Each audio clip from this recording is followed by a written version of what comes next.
Hello అందరికీ, ఎలా ఉన్నారు? ఈరోజు మన వీడియో వచ్చేసి సింపుల్ అండ్ ఈజీ ప్రాసెస్లో బెండకాయ పులుసు అండి. సూపర్ టేస్టీగా ఉంటుంది. సమ్మర్లో కర్రీస్ ఫ్రైస్ తినాలనిపించదు కదా, ఆ టైంలో ఇలా చారు చేయండి, చాలా బాగుంటుంది. పిల్లలు కూడా చాలా ఇష్టంగా తింటారు. దీనికోసం ఒక నిమ్మకాయ సైజ్ చింతపండు తీసుకొని 2 times వాష్ చేసుకోండి, ఏమైనా డస్ట్ ఉన్నా పోతుంది. ఆ తర్వాత కొన్ని వాటర్ వేసుకొని నానబెట్టుకోండి. బెండకాయ పులుసు కోసం కావాల్సిన ఇంగ్రీడియంట్స్ అన్నీ తీసి పెట్టుకోండి. కరివేపాకు, కొత్తిమీర, ఆనియన్, పచ్చిమిర్చి, టమాటో, బెండకాయ. ప్రాసెస్ స్టార్ట్ చేద్దాము. స్టవ్ ఆన్ చేసి ప్యాన్ పెట్టుకొని ప్యాన్ వేడైన తర్వాత 3.5 tablespoons ఆయిల్ వేసుకోండి. ఆయిల్ మగ్గిపోయిన తర్వాత పోపు దినుసులు అన్నీ కూడా వేయండి. 1/2 tablespoon మినపప్పు, 1/2 tablespoon శనగపప్పు, 1/2 spoon మెంతులు, 1/2 tablespoon జీలకర్ర, 1/2 tablespoon ఆవాలు వేసుకొని చిటపటలాడేంత వరకు మగ్గించుకోండి. అలాగే 2 ఎండుమిర్చిలను కట్ చేసి వేసుకోండి. 3 వెల్లుల్లిని కచ్చపచ్చగా దంచి వేయండి. పోపు స్మెల్ బాగుంటుంది, సూపర్ టేస్టీగా ఉంటుంది.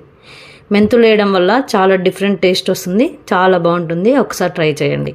ఆ తర్వాత కరివేపాకు వేసుకొని చిటపటలాడిన తర్వాత ఆనియన్, పచ్చిమిర్చి వేసి కలర్ చేంజ్ అయ్యేంత వరకు మగ్గించుకోండి.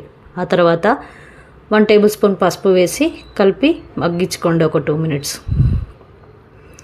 బెండకాయలని చారు కోసం ఇలా మరీ చిన్నగా కాకుండా కట్ చేసుకోండి. ఈ సైజు ఒక్క బెండకాయని 3 pieces కట్ చేసుకోండి, చాలా బాగుంటుంది. తినేటప్పుడు కూడా బాగా తలుగుతాయి. బెండకాయలు ఒక 5 minutes మగ్గించుకున్న తర్వాత టమాటోస్ వేయండి. అలాగే 1 tablespoon అల్లం వెల్లుల్లి పేస్ట్ వేసి ముక్కలకు బాగా కలిసేలాగా కలపండి. ఒక 10 minutes మీడియం ఫ్లేమ్ పైన మూత పెట్టి కలుపుతూ మగ్గించుకోండి. ఈ విధంగా కలర్ చేంజ్ అయిన తర్వాత ఆయిల్ పైకి స్ప్రెడ్ అవుతున్న టైంలో 2.5 tablespoons కారం, రుచికి సరిపడా సాల్ట్ వేసుకొని ముక్కలకు బాగా కలిసేలాగా కలపెట్టండి. ఈ ప్రాసెస్ మొత్తం మీడియం ఫ్లేమ్ పైన చేయండి, లేకపోతే మాడిపోతుంది. అండ్ అలాగే మీడియం ఫ్లేమ్ పైన చేయడం వల్ల టేస్ట్ బాగుంటుంది.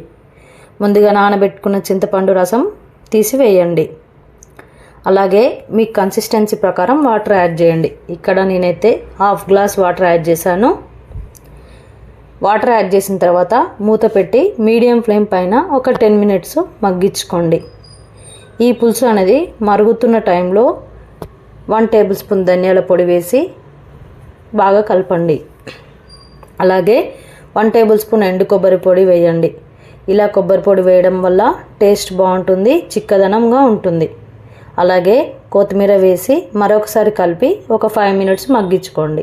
అంతే, సింపుల్ అండ్ ఈజీ ప్రాసెస్లో బెండకాయ పులుసు రెడీ అయిపోయింది. పిల్లలైతే చాలా ఇష్టంగా తింటారు. అండ్ అలాగే సమ్మర్లో ఇలాంటివి ప్రిఫర్ చేయండి, చాలా బాగుంటుంది. మనం రెగ్యులర్గా తినేదానికంటే 2 ముద్దలు ఎక్కువే తింటాం. Thank you for watching. Please like, share, subscribe. Bye bye.